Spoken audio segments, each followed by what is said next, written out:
مرا در کمتری از خانه‌های قبلی مسخره کردند. سلام علیکم دوستان، من بهرام هستم. بسیاری شما مرا با نوارهای ذهنی سنی میشناسید. این بار اول است که من با چهره خودم برآمد میکنم. یک چند ویدیوی اخیر وقتی من کامنتاری‌هاشان خوندم و این کامنتاری‌ها رو روبرو شدم که بعضی‌هاش داشتن دادن، بعضی‌هاش مسخره کردن و این شخصانی که این گونه کامنتاری مینویسند چی گفتن؟ یا تنها یک جمله با آنها میگویم: من شکرانه خداوند میکنم که مرا این گونه معیوب آفرید، اما مثل شما نه آفرید، مثل شما که فایده‌تان به جمعیت حتی به عائله خودتان نمیرسد. هرچند خداوند با من سلامتی جسمم نداده باشد هم با من عقل سالی و دانش داده است که من یک چند کسری زمانوی را از خود کردم، از جمله ذهن صنعی،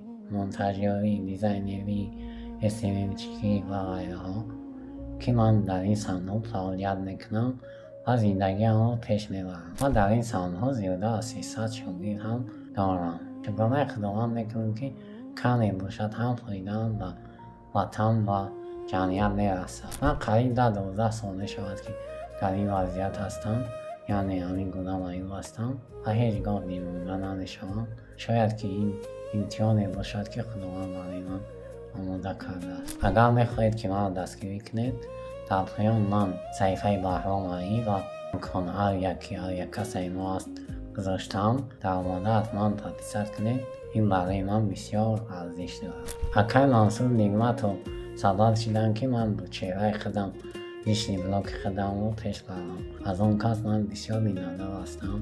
تشکر زیاد اکا. و شخصانی که مثل من معیوب هستم گفتنیم که هیچگاه دیر مانده نشوید و سخنهای هر کس هم گوش ندهید، علم آموزید و پیشرفت کنید. من تشکر زیاد میکنم از پیشوای ملت محترم امام علی رحمان و وزارت معارف که برای من در خانه شرایط فراهم آوردند که من علم آموزان و کسبی زمانوی را از خود کنم. مقصد اساسی من همین است که در آریتور تاجیک نوارهای آماده کنم که جوانان را با سوی تکنولوژی موسیقی راهنمایی کنند. مقصد دیگر من این است که شخصانی که مثل من معیوب هستند انگیزش بخشم که آنها هم میتوانند مثل آدم‌های سالم کار کنند، فعالیت کنند و زندگیشان را پیش برند.